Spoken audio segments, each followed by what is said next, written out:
Então nós vimos que a H0 quer dizer que o tratamento não influenciou o resultado. Não é isso?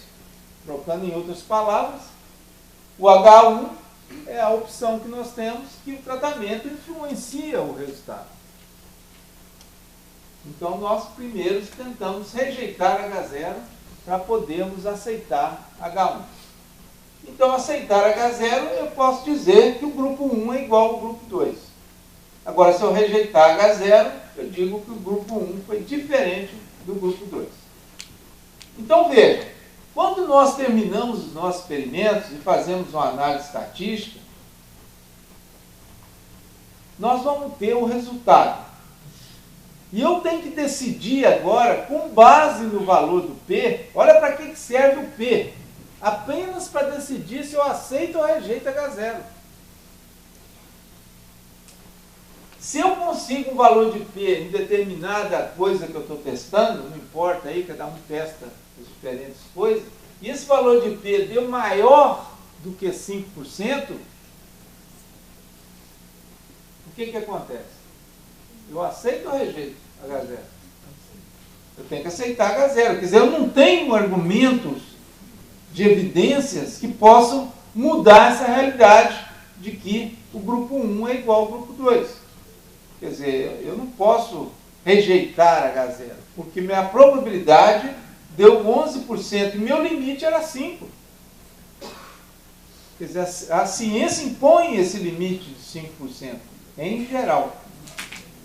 Eu encontrei 11%, então não tem diferença entre os meus grupos. Agora, se eu faço a minha análise e o P der, por exemplo, 4%, aí sim, esse nível de 4% é abaixo do nível de 5%. Isso indica que sim, foi significativo. Então eu tenho uma diferença entre os grupos, né, que a estatística me dá suporte para dizer que eles são diferentes. Bom, níveis de significância. Essa aqui é uma parte importante, se vocês entenderem. Se vocês conseguirem entender até ali, o pessoal que não fez estatística, eu acho que aqui vocês não vão ter problema. Quando eu falo que a probabilidade que eu botei como limite é 5%, vocês viram que eu estou dizendo o seguinte: eu tenho 5 em 100 chances de rejeitar H0 quando H0 é verdadeiro. Não é isso que nós mostramos?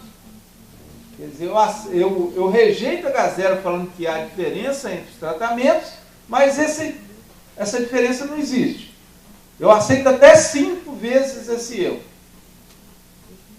Geralmente, na literatura internacional, eles usam a palavra significante quando há essa probabilidade de 5% ou abaixo um pouco de 5%.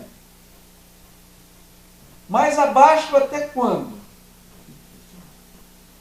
Porque nós vamos ver... Bom, eu não vou mostrar agora, mas vamos supor, o P, quando você põe que teve diferença significativa, quer dizer que o valor de P pode ter variado de 1,1 até 5%. Por que 1,1? Porque quando nós temos um P de 1%, o que ele quer dizer? Nós temos 1 em 100 chances de cometer o erro tipo 1. E neste caso aqui, nós, na literatura internacional, eles usam um termo altamente significativo. Quer dizer, quando você lê no seu artigo científico altamente significativo, vocês podem imaginar que o valor do P foi de quanto? Até quanto? Fica nessa faixa aqui. Ó. Então aqui nós começamos com 1,1, porque quando cai a 1%, ele já cai na faixa do altamente significativo. E no altamente significativo, ele desce. Se ficar entre 0,11 a 1, já cai nessa classificação de altamente significativo. E se o P der a 0,1%? Indica que nós temos apenas 1 em 1000 chances de cometer cometer o erro tipo 1 em 1000. Isso dá mais certeza ou mais incerteza aos nossos resultados? Mais certeza. Não esconda o valor de P. A gente está vendo isso em teses, aí o pessoal escondeu o valor do P. Muitas vezes ele consegue um P de 0,1 e apresenta um teste de média lá que é 5%. Escondeu o valor do P. E ele diminui a incerteza nossa apresentar esses valores baixos de P. Então vejam que nesse caso são P menor do que 0,1% que a gente indica. Por isso que esse aqui terminou a 0,11. Porque de 0,11 quando cai para 0,1 já entra no muito altamente significativo. Vocês vão encontrar esses termos na revista Science, Nature, usando esses termos para indicar essas probabilidades. Então, esse muito altamente significativo mostra que há menos incerteza no nosso resultado. É mais confiável, porque a chance de cometer o erro do tipo 1 é muito pequena. Então, gente, pequenos valores de P são fortes evidências contra H0. Não escondam esse valor. Se o seu trabalho der a 0,1%, mostrem isso para o leitor, que isso são evidências que você apresenta claras, que tiram a incerteza que se tem dos seus resultados, porque você está trabalhando com a amostra para representar a população. O normal na literatura, e isso está mudando um pouco hoje, é quando você usa um asterisco, quer dizer significativo. Quer dizer, quando você vê de um trabalho que usou um asterisco, você já pode imaginar que a probabilidade está nessa faixa aqui.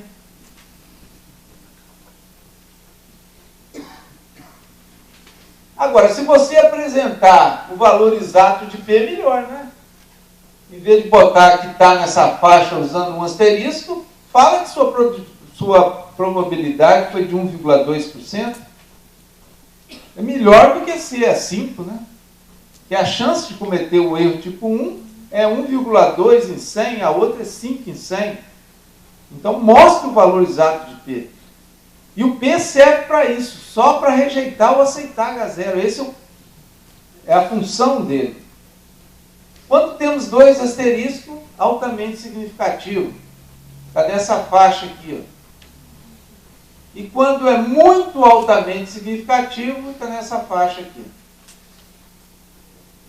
E quando não dá significativo, dependendo da revista, põe NS maiúsculo, NS minúsculo, para indicar que a diferença não foi significativa. Ou quer dizer, o valor de P ficou acima de 5%.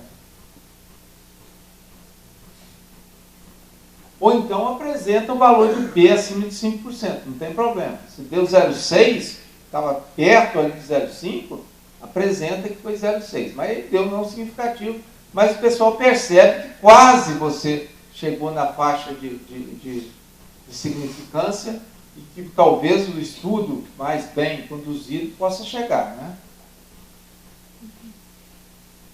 Então vejam aqui, quando o valor de P não está na tabela ou não está na figura, você pode colocar o valor do P no texto do seu artigo, igual foi colocado aqui, ó. Então, para essa variável, o P foi menor que 0,5. Foi significativo? Foi, né? Ficou abaixo do nosso limite, que é 5%. Para essa variável, o P foi menor que 1%. Melhor ainda, né? E neste caso aqui também foi a 1%. Bom, quando o valor de P está na tabela ou figura, você não deve ficar repetindo isso no texto. Você não deve ficar repetindo coisas no artigo científico que apresenta já na tabela. Você tem que fazer outra coisa. Você vai interpretar no texto aquele valor de P. como nós mostramos para você. Usando o quê? Significativo, altamente significativo, muito altamente significativo. Então veja aqui na Nature que ele está usando que a associação entre falha renal e resíduos de diclofenac foi muito altamente significativo. Quer dizer, a gente nem precisa olhar na tabela para saber que esse P aqui foi de quanto? Menor que 0,1%. Pelo termo que ele usou. Então ele não repetiu essa probabilidade que já estava lá na tabela ou figura. Bom, vamos reativar aqui a parte de esse valor de P, só para deixar tranquilo o pessoal que não estudou estatística, porque a única coisa que nós queremos mostrar é como é utilizado esse valor de P na ciência, né? Quando você lê um trabalho em que aparece esse valor de P, para você ter uma noção de que ele significa, qual a interpretação desse valor. Então nós vimos que, como nós partimos daquele H0, que as coisas são iguais, esse valor de P, a função dele é rejeitar ou aceitar esse H0. Então nós vimos, se o valor de P for abaixo de 5%, nós rejeitamos H0. A função dele é só essa. E se esse valor de P for acima de 5%, nós não temos como rejeitar H0. E nós vimos também que, dependendo do valor de P, nós consideramos significante, altamente significante e muito altamente significante. Vocês veem que, na verdade, as revistas brasileiras não usam muito esses termos, né? Muito altamente significante, mas isso nas revistas internacionais é muito utilizado. Então nós vimos que quanto menor esses valores de P, mais fortes são as evidências que nós temos contra H0. Que H0 é que as coisas são iguais. Então nós temos evidência que são diferentes. E esses asteriscos são muito utilizados para representar essas significâncias. E quando você acha que no trabalho não houve diferença significativa, é porque o valor de P foi acima de 5%. Então o pessoal que nunca fez estatística não preocupa aí, que não está entendendo a base, é só saber desses valores. Bom, nós vimos aqui um exemplo, e quando o valor de P não está na tabela ou na figura, porque muitas vezes ele já vem numa figura lá o valor de P. Vocês vão ver isso nos artigos científicos. Então, se não tiver lá, você pode colocar esse valor de P no texto. Depois de cada uma das variáveis, né, para indicar se aquela variável foi significativa ou não. Se ela foi influenciada, né, pelo seu tratamento ou não. Então, neste caso aqui, ele colocou 1, 2, 3 variáveis e mostra que todas 3 foi significativo, com um valor menor de P para essa e essa. Agora, se o valor de P não está na tabela ou não está na figura, está na tabela, né, quando ele está lá, você não precisa repetir e não deve repetir o valor de P no texto. Você deve apenas interpretar o que quer dizer aquele valor de P. Então, nós mostramos um exemplo aqui da Nature, em que ele fala que a associação entre duas variáveis foi muito altamente significativa. Então, ele está interpretando o valor de P que deve estar lá na figura. Quando coloca muito altamente significativo, é sinal que o valor de P é muito pequeno. Então é isso que nós mostramos para você até agora. E o importante é entender para que serve isso como ferramenta para a gente considerar uma coisa que foi significativa da outra que não foi significativa. Bom, o valor de P não é o único que tem na ciência para a gente considerar se foi significativo ou não. Nós temos outras ferramentas, como intervalo de confiança, por exemplo. Mas nós estamos abordando mais o valor de P por ele ser mais usado em diferentes situações. Mas o intervalo de confiança, inclusive, tem vantagens sobre o valor de P. Mas nós não vamos complicar, não, vamos ficar só no valor de P. Esse DOI que nós apresentamos aqui, hoje os artigos que são publicados já saem com esse DOI, é um número que identifica o seu artigo, o seu trabalho. Então você, clicando em cima desse DOI, você vai direto para o artigo. Então as revistas já boas, elas já têm esse identificador do artigo que você publica. Agora, uma coisa importante, gente, que isso aqui é estatística, né? Essa significância estatística, ela não significa importância biológica, não significa importância médica. Só porque deu significativo, não indica a importância daquilo. Isso o pesquisador é que tem que interpretar isso. Porque pensem bem, o P pode dar menor do que 5%, mas a diferença em magnitude entre um tratamento e outro pode ser muito pequeno. Embora tenha dado significativo, pode não ter importância para a gente aquilo. Então nós temos que saber interpretar, não é só ver o valor de P, não. Por exemplo, se você detecta diferença de 2 milímetros de mercúrio na pressão arterial como altamente significativo. Mas nós sabemos que a pressão arterial tem isso aqui normalmente é a pressão arterial, né?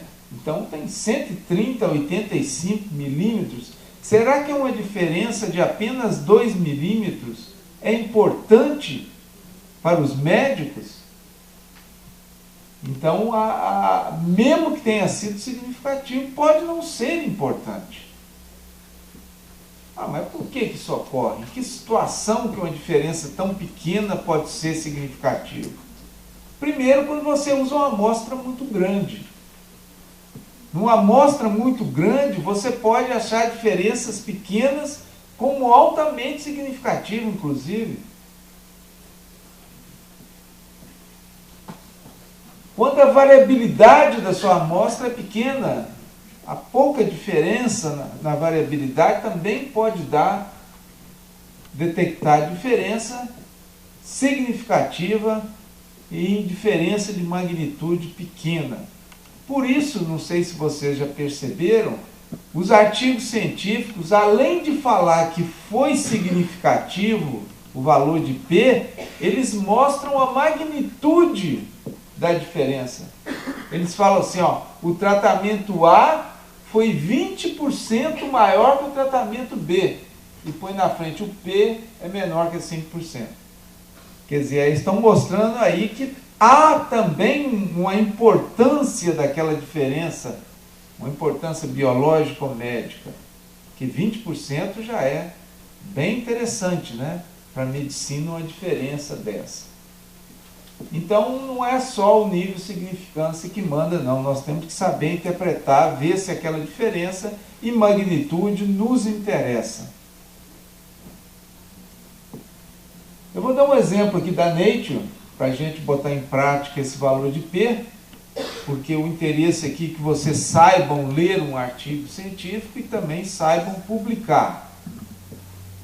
Vejam que aqui na Nature ele mostrou que um asterisco, o P é menor que 5%, 2 asterisco menor que 1% e 3 asterisco menor que 0,1%. É só andar com aquele ponto lá 2 casas para frente que dá em percentagem, né? Por que ele está usando isso aqui? que nós até falamos que o melhor hoje é até apresentar o valor exato de P. E ele está apresentando aqui os asteriscos.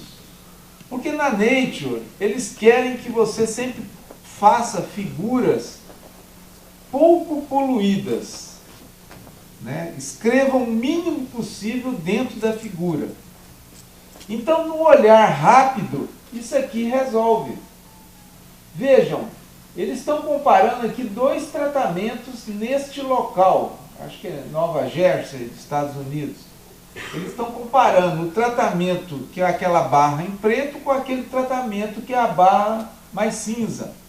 E puseram um asterisco em cima, indicando que a diferença entre essa e essa foi significativa a 5%. Aqui nesse estado, Michigan, eles já mostram que a diferença foi a 1%. E aqui mostram que a diferença foi a 0,1%. Então, no olhar rápido, a gente percebe com esses asteriscos. Agora, eles dão o resultado com maior precisão aqui dentro desse texto que faz parte da figura. Olha aqui, no caso desse país, que é a Hungria, eles falam que o valor de P foi de 29,5%. Quer dizer, não foi significativo. Está acima do nosso limite, que nós toleramos, que é 5%. Então, por isso, eles nem colocaram nenhum asterisco aqui. Podiam botar aquele NS que nós comentamos, né? Alguns colocam, mas neste caso aqui, para não deixar poluída a figura, eles até tiraram, que já parte do pressuposto que a gente entende que onde não tem asterisco é porque não foi significativo. No caso aqui da Grã-Bretanha, a diferença aqui está indicando que foi a 5%. Mas aqui na chamada, eles falam que foi a 3,2%. Então aqui eles dão um valor exato.